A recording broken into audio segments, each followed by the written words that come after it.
ଶିକ୍ଷା ସମ୍ବାଦ ତରଫରୁ ଆପଣ ଯେଉଁଭଳି ଭାବରେ ନିଜର କର୍ତ୍ତବ୍ୟ କରିଛନ୍ତି ଯାହା ଜଣାପଡ଼ୁଛି ଭବିଷ୍ୟତରେ ଇଏ ଏକ ଶ୍ରେଷ୍ଠ ଚ୍ୟାନେଲ ହେବ ଏବଂ ମଣିଷକୁ ଯେଉଁ ବାର୍ତ୍ତା ଦେବ ସେ ବାର୍ତ୍ତା ହେଉଛି ସତ୍ୟର, ଧର୍ମର ଏବଂ ମଣିଷର କେଉଁ ମାର୍ଗରେ ଗଲେ ତା ଜୀବନ ସାର୍ଥକ ହେବ ତାର ନିର୍ଣ୍ଣାତ୍ମକ ଭୂମିକାରେ ଆପଣ ଅବତୀର୍ଣ୍ଣ ହେବେ ଏ ଭରସା ମୋର ରହିଛି। ଏବଂ ଆଜିକାଲି ତ ବହୁତ ଚ୍ୟାନେଲ ରହୁଛି। ଚ୍ୟାନେଲ ମାନେ ଚାହିଁଲେ ସମାଜକୁ ବଦଳି ଦେଇପାରିବେ, ସେମାନଙ୍କୁ ନିଜ ଉପରେ ନିର୍ଭର କରେ। ତେଣୁ ଆପଣମାନଙ୍କୁ ମୁଁ ଅନୁରୋଧ କରୁଛି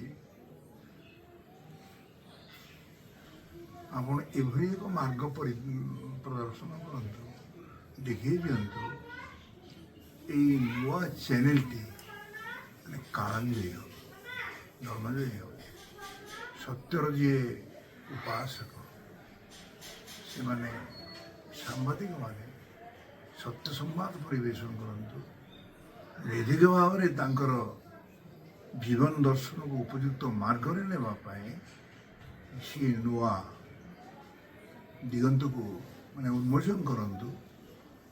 ତା ସହିତ ରାଜନୈତିକ ଚେତନା, ଧାର୍ମିକ ଚେତନା, ସାହିତ୍ୟିକ ଚେତନା ପ୍ରାଣବନ୍ତ କରୁ ଏ ସମାଜକୁ ଏବଂ ଓଡ଼ିଆ ସାହିତ୍ୟ ଧର୍ମ ନୂତନ ଦିଗନ୍ତ ଉନ୍ମୋଚନ କରି ସମଗ୍ର ପୃଥିବୀରେ ଓଡ଼ିଆ ଜାତି ଏକ ଶ୍ରେଷ୍ଠ ଜାତି ହେଉ।